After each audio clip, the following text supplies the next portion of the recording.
Bonjour et bienvenue sur cette nouvelle chaîne YouTube. Bon ben voilà, je crois qu'on va en rester là parce que j'étais en train de faire le montage de la vidéo que j'ai tournée il y a 2 jours seulement et les actualités vont tellement vite que malheureusement, eh bien, c'est déjà totalement hors sujet, démodé, tout ce que vous voudrez. Bon, attendez, on va recommencer depuis le début parce que là, je sens qu'il y en a qui ne suivent pas. Donc, bienvenue sur cette nouvelle chaîne YouTube. Vous l'aurez compris, j'ai décidé maintenant de faire une chaîne par langue plutôt qu'une chaîne avec 3 langues. Alors, j'ai prévu ça il y a déjà un certain temps suite à un crash informatique qui m'a empêché de faire mes montages vidéo, mais qui, d'un autre côté, m'a laissé beaucoup de temps pour réfléchir. Et là, j'avais l'intention de faire quelque chose d'un petit peu rafraîchissant, un peu plus humoristique. Et ceci explique partiellement la raison du nom de cette chaîne YouTube. Et voilà, malheureusement, les actualités étant ce qu'elles sont, avec cette pandémie du nouveau coronavirus, malheureusement, je crois que le ton n'est pas trop à la rigolade, même si, selon moi, on peut rire de tout ou presque, et qu'il y aura quand même de l'humour dans les vidéos qui vont venir. Celles et ceux qui suivaient déjà mes aventures sur la chaîne Vlog4You savent que ma famille et moi passons généralement l'hiver en Espagne de façon à m'éviter de rester en Suisse lorsqu'il y fait trop froid. Nous sommes donc actuellement en Espagne et tout comme vous, eh bien, nous suivons les actualités de près, peut-être un peu plus près que la moyenne des gens, étant donné ma situation, puisque je fais en théorie partie de la liste des personnes dites à risque. Et force est de constater que les différents pays autour de cette planète n'ont pas tous la même manière de gérer le problème lié à ce nouveau coronavirus. Je ne suis évidemment pas un spécialiste reconnu de ce genre de situation, mais j'ai quand même envie de vous donner mon avis. Pour nous épargner du temps à tous, je vais éviter de vous redonner toutes les recommandations sanitaires que vous connaissez déjà, et je vais également parler d'abord d'une manière générale, puis de cas particuliers. Ce que l'on observe lorsqu'on regarde la situation de manière globale, sur le plan mondial, eh bien, c'est qu'il y a des pays, principalement en Asie, qui ont réussi à contenir pour l'instant la propagation ou l'expansion de la contamination par ce nouveau virus. On constate notamment que la Corée du Sud, la Chine et plus particulièrement le Japon ont réussi à faire quelque chose d'assez efficace. En prenant le cas particulier du Japon, on peut dire aussi qu'avec les nombreux tremblements de terre, ce peuple japonais et les autorités japonaises aussi ont évidemment une plus grande expérience dans ce type de gestion et aussi une habitude qu'on dira presque culturelle de réagir de manière plus efficace que ce qu'on peut voir ici en Europe lorsqu'une telle catastrophe arrive. En Italie, comme on le voit maintenant dans d'autres pays, eh bien on a pris beaucoup de temps, trop de temps à réagir. Mais finalement, on l'a fait. Donc c'est plutôt une bonne chose. Mais alors pourquoi, dites-moi pourquoi, dans d'autres pays, il a fallu tellement de temps pour se rendre compte que les Asiatiques ont réagi de manière favorable et que l'Italie a été obligée de faire la même chose pour arriver plus ou moins à endiguer le problème. Eh bien, c'est une question que je vous pose. Je n'ai pas de réponse absolue ou absolument vraie à vous donner. Maintenant, mon hypothèse, eh bien, c'est que ceci est dû en partie à des raisons culturelles, ou politiques aussi, et malheureusement économiques. Donc, dans des pays comme l'Italie, l'Espagne, où les gens ont une forte propension à se retrouver entre amis, avec la famille, le plus régulièrement possible, et si possible dans des lieux où il y a beaucoup de monde, eh bien c'est extrêmement difficile de leur dire du jour au lendemain qu'il faut rester à la maison. Et pourtant, on sait depuis le début que c'est ce qu'il y a de mieux à faire. Donc les autorités, très timidement, ont avancé des mesures, je dirais, en pratiquant la politique des petits pas, jusqu'à ce qu'on arrive à un nombre de personnes contaminées si élevé et si inquiétant, qu'enfin, comme si on en avait besoin, on a une justification, ou plutôt les autorités ont une bonne excuse pour enfin prendre les bonnes décisions. Je vous parlais avant des arguments économiques, et c'est là que je me fâche un petit peu, et que j'aimerais vous citer le cas de la Suisse. Je connais bien la Suisse puisque j'y vis plusieurs mois par année. Qu'est-ce qui se passe là-bas? D'habitude, on peut dire que c'est un pays qui prend de bonnes décisions parce qu'on a ce système démocratique qui permet à chaque décision importante de passer à la moulinette avant d'être appliquée pour de bon. Ça peut prendre un certain temps, c'est pas pour rien que les Suisses ont cette réputation de lenteur, mais généralement on peut dire que c'est assez efficace. Maintenant, qu'est-ce qui se passe? Eh bien, avec ce coronavirus, cette pandémie, on n'a pas le temps de prendre ce temps. Non, on doit réagir dans l'urgence. Chaque jour, le problème augmente de manière exponentielle. On a constaté, d'après certaines statistiques, que le nombre de personnes contaminées par ce virus doublait tous les 6 jours environ. Donc s'il y a aujourd'hui, nous sommes le 13 mars, 900 personnes contaminées en Suisse, eh bien je vous laisse faire vos calculs. Dans 2 mois, il y en aura presque un demi-million. Et voilà. Et si, en admettant qu'on soit optimiste, seuls 10% des personnes contaminées ont besoin de soins hospitaliers, eh bien, ça fera 50 000 personnes à placer dans nos hôpitaux.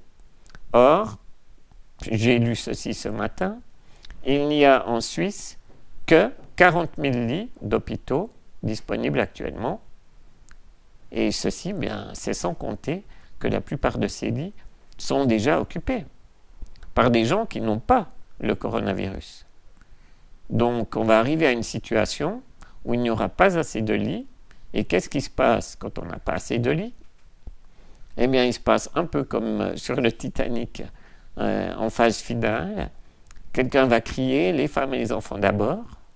Et en l'occurrence, ce ne sera peut-être pas les femmes et les enfants d'abord, mais ce sera les plus jeunes d'abord et les plus forts d'abord. Car ce sont eux qui auront la meilleure probabilité de survivre. Et c'est quelque part très logique qu'on les choisisse. C'est une situation qui ne me plaît pas beaucoup parce que malheureusement, je ne figure pas sur cette liste. Et bien voilà, j'ai encore quelques trucs à faire sur cette planète. J'ai une femme et 4 enfants qui comptent encore sur moi. Donc, pour éviter d'en arriver là, qu'est-ce qu'il faut faire? Eh bien, il faut prendre des mesures. Et ces mesures doivent être prises non pas uniquement par les personnes les plus vulnérables, mais par tout le monde pour protéger les personnes les plus vulnérables. Car vous, monsieur, madame, toi qui me regardes, eh bien tu as peut-être un physique qui te permet de résister à une telle contagion, mais tu vas quand même être contaminé. Et même si tu n'es pas malade, ou si tu as juste un petit mal de tête, eh bien tu vas le transmettre, sans le vouloir, à des gens qui, comme moi, ne sont pas forcément en état de le supporter. C'est pas drôle. Vous l'avez compris, je fais cette vidéo un peu dans l'urgence, dans notre appartement ici en Espagne. C'est un appartement de 53 mètres carrés et nous sommes 6 avec un chien et un chat. Et il y a des travaux dans l'appartement d'à côté. Donc, les conditions sont un peu particulières. Si vous entendez des coups de marteau et des bruits de perceuse, ne vous inquiétez pas, c'est normal. Je suis un petit peu fâché contre les autorités suisses qui, comme je l'ai dit tout à l'heure, font partie de ces pays qui pratiquent la politique des petits pas. Nous avons la chance d'avoir l'OMS, l'Organisation mondiale de la santé, qui réunit des gens qui sont tout de même assez au courant de ce qui se passe.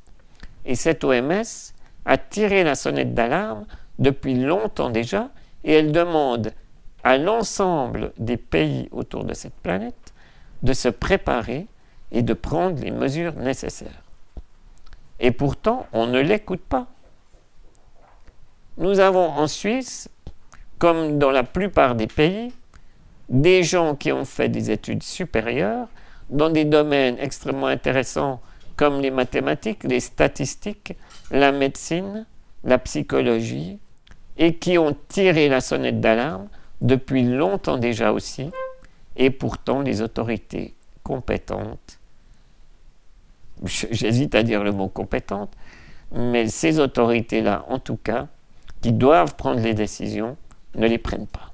Bon, il faut quand même dire que des mesures ont été prises maintenant au Tessin et qu'on espère que ça s'étende au reste de la Suisse. Peut-être même que ça va apparaître avant que cette vidéo ne soit publiée, car il me faut quand même un peu de temps pour faire le montage.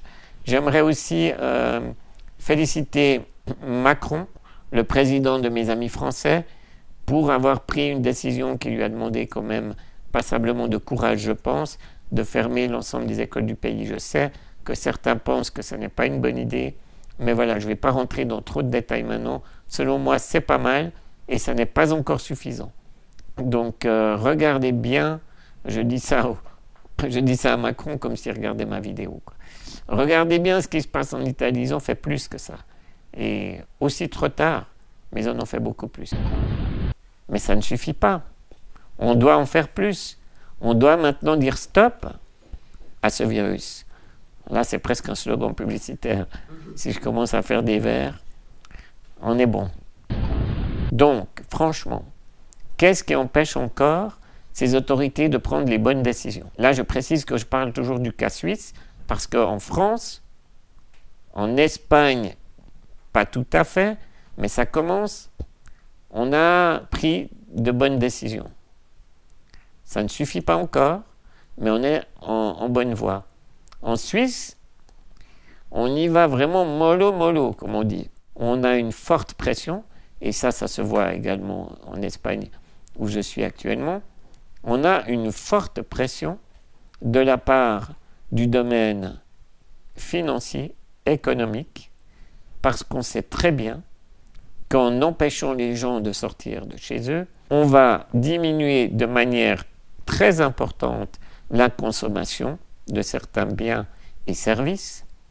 Et ça, ma foi, ça n'est jamais très bon en perspective économique. Maintenant, je dirais que ça, c'est une situation qui peut être préoccupante quand on s'occupe de quelque chose qui ne va pas durer très longtemps ou qui n'est pas très grave. Mais quand on parle d'une question de vie ou de mort et qu'on a des gens autour de la planète qui meurent tous les jours parce que certains n'ont pas pris les bonnes décisions, eh bien, je pense qu'il faut passer la vitesse supérieure et avoir, excusez-moi du terme, les couilles de prendre les bonnes décisions. Ça explique peut-être une partie du nom de ma chaîne, mais je vous rassure, ça n'était pas en prévision de cette vidéo. J'ai imaginé le nom de cette chaîne YouTube il y a bien longtemps déjà, et malheureusement, c'est un petit peu, ça tombe un peu mal au niveau de la synchronisation avec l'actualité. Mais bon, je vous donnerai plus de détails dans une prochaine vidéo. Voilà, j'entends de nouveau les travaux chez les voisins qui recommencent et je n'aimerais pas faire trop long aujourd'hui car l'actualité évolue tellement vite, la situation est sur une pente, comme je vous le disais, exponentielle, que je préfère revenir demain ou après-demain avec une nouvelle vidéo et des informations toutes fraîches. Voilà, je m'excuse de ne pas avoir pu vous proposer de contenu un peu plus rigolo, mais je crois que certaines choses méritaient d'être dites et j'en ai oublié certainement une tonne, comme d'habitude. C'est généralement en faisant mes montages que je me dis « Ah, mais mince, t'as oublié de parler de ça, et de ci. » Bref, c'est pas grave, ça me donnerait l'occasion de faire mieux dans la suivante.